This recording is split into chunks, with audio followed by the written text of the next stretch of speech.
Thanks for joining us from the Ohio AgNet Voice You Know with the News You Trust studio, sponsored by BASF, where you can count on the trusted performance of Allevo seed treatment to protect your soybean crop. Well, it's been a great weekend so far. The markets and grain and livestock all finished higher on Friday. We'll get back to that more in a little bit. The Buckeyes won. The weather's been great. Ryan Martin will have more on that in a minute. But first, let's talk about water levels and get the latest on what's happening with the Mississippi River. Joining me is Mike Steenhoek, Executive Director of the Soy Transportation Coalition.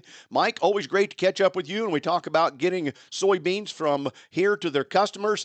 And you already brought up in an email the Mississippi River. What's the status this year? When it comes to particularly the lower part of the Mississippi River, and for a lot of people in parts of the Midwest, it's kind of puzzling. It looks like we're going to confront this once again for a fourth year in a row, given the fact that lots of the Midwest has received a substantial amount of moisture. You've seen the drought monitor make transition to favorable conditions. So there's a lot of area that's no longer in drought. There's a lot of areas east of the Mississippi River, areas that feed into the Ohio River that indeed have received a scarce amount of rainfall over these last couple months. And that's resulted in less volume of water in the Ohio River. And what's important for people to understand is when you're looking at Cairo, Illinois on south, and of course, Cairo, Illinois is where the Ohio River and the Mississippi River meet together. About 60% of the water on the lower part of the Mississippi River, so again, Cairo south, is supplied by the Ohio River. So in many respects, low water conditions on the Ohio River result in and translate in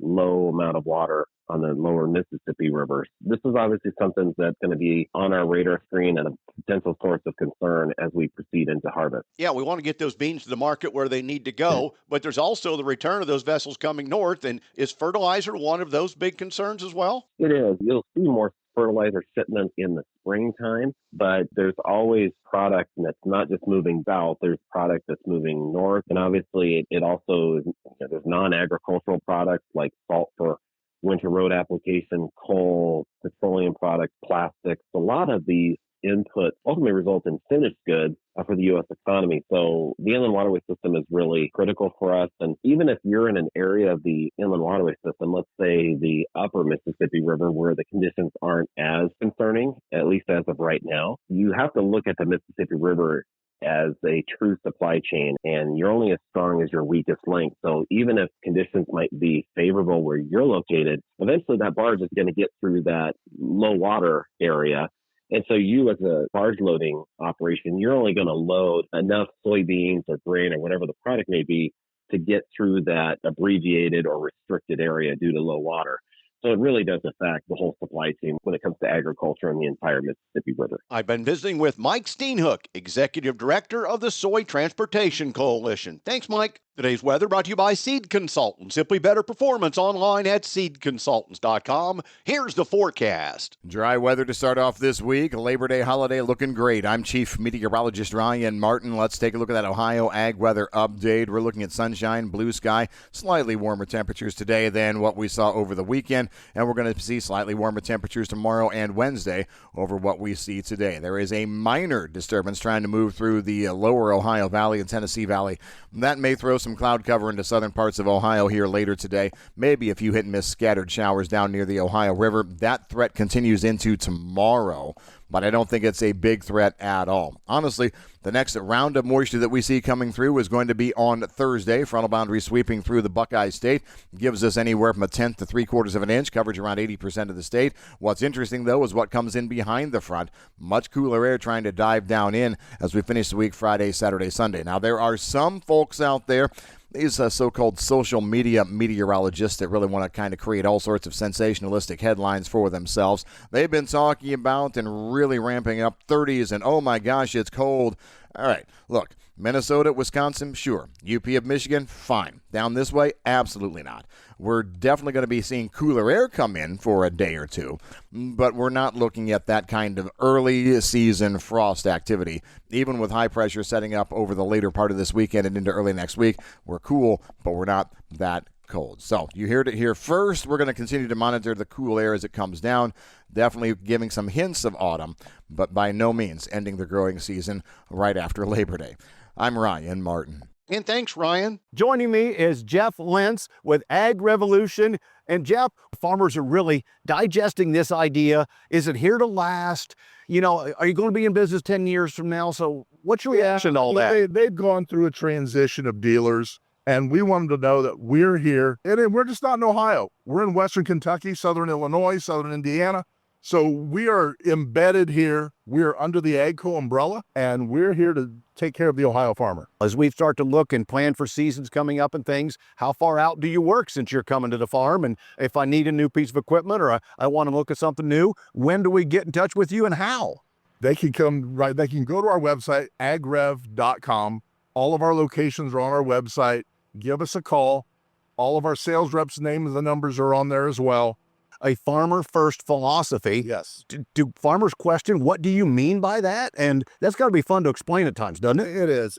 Our farmer first philosophy is we come to you. We're not the traditional ag dealer where you have to come to the store. I'm the general sales manager. I do not want any of my sales reps in the store. They need to be out in the country calling on farmers. Jeff, it's been a pleasure talking to you, finding out more about Ag Revolution. And of course, I had to ask earlier too, is Ag Rev slang? And it's like, no, it's the shortest, simplest way to get people to our website. Absolutely. Agrev.com. Agrev.com. And a quick note on the calendar, don't forget the Jackson County Regional Livestock Market will have a bred cow sale, over 120 head, Friday at 6 p.m. Complete details online at jcrlm.com,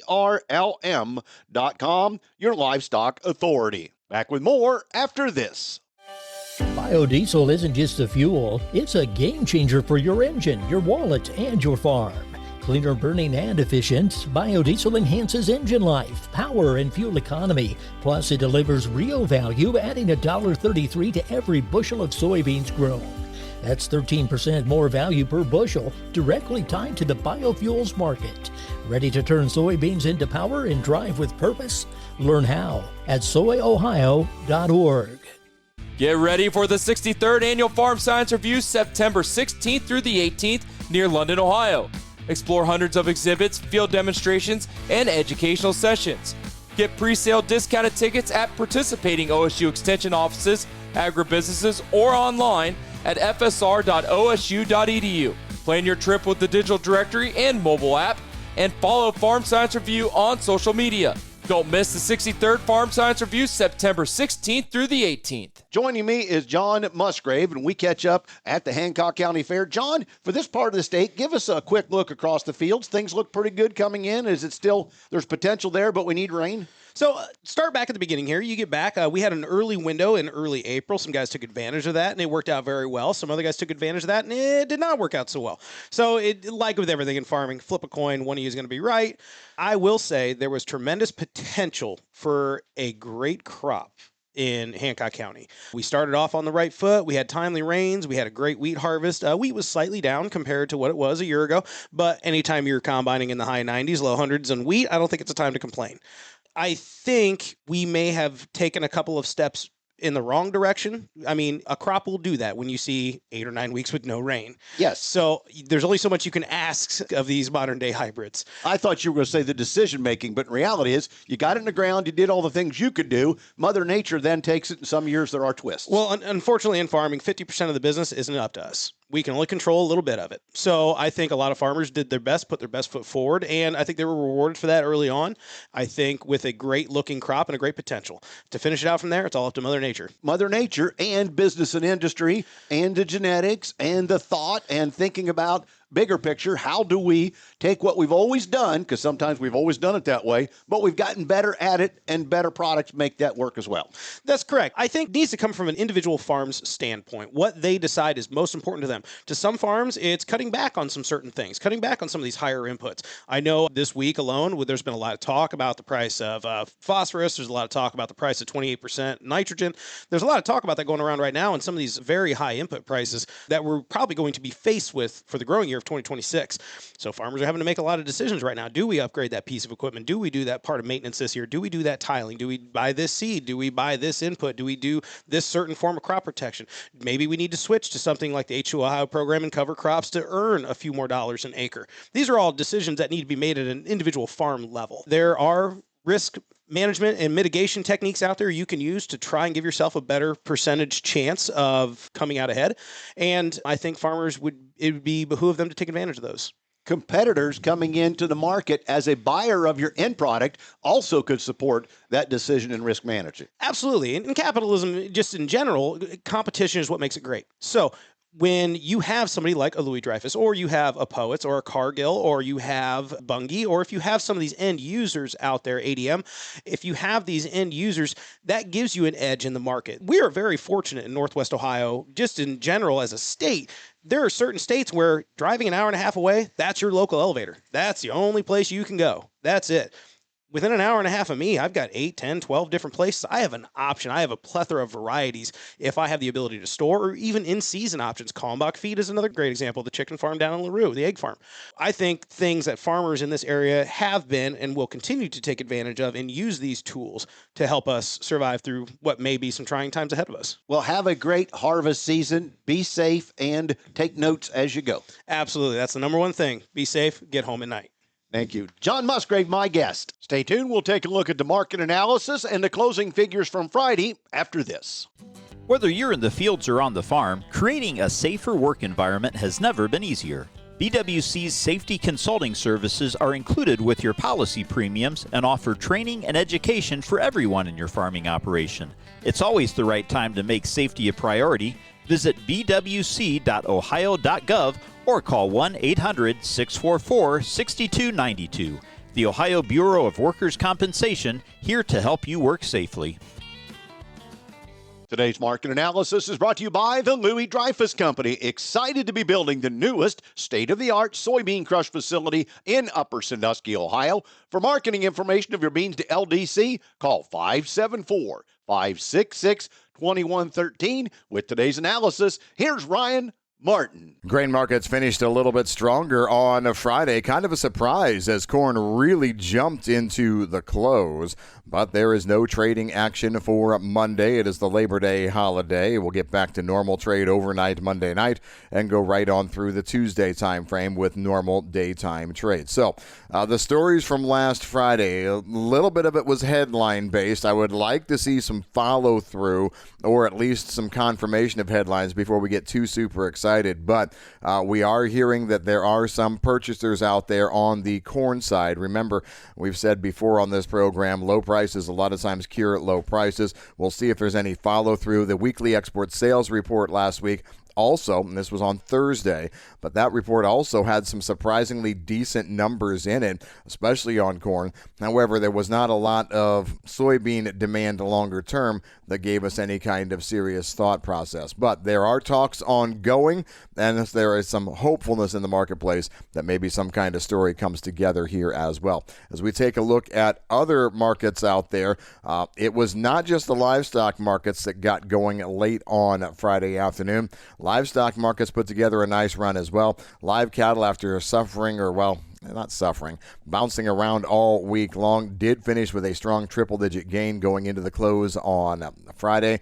So after the break here, as we go through the day, we'll see whether that can continue, and also seeing outside markets help as well. So once again, the stories for this week look at harvest starting to get closer and closer. Saw a lot of stories over the weekend about when the average first harvest date is. We're getting close to that here, and starting in the Eastern Corn Belt, may see some early maturity beans that start to come off relatively soon, seeing some good turning happening across a large part of northern Indiana and even a little bit into northwest Ohio. So harvest is going to be a big story, but the demand headlines are going to be key from Tuesday right on through Friday of this week, trying to confirm some of those rumors we were hearing last week. I'm Ryan Martin. And thanks, Ryan. Today's market's brought to you by Seed Consultants. Simply better performance online at seedconsultants.com. On Friday, September corn up 12.5 at $3.98. December up 10 1/4 at $4.20 1/4. September beans up 8.5 at $10.36 3/4. November up 6.5, closing at $10.54 1/2. September wheat up 7 3/4 at $5.18. Carried out to December, you're up 5 1/4 at $5.34 1/4. October cattle up $2.72 at $239.65. October lean hogs up 75 cents at 95.02, and October feeder cattle up $2.95 at 364.47. Thanks for joining us. Enjoy your Labor Day. This is the Ohio AgNet.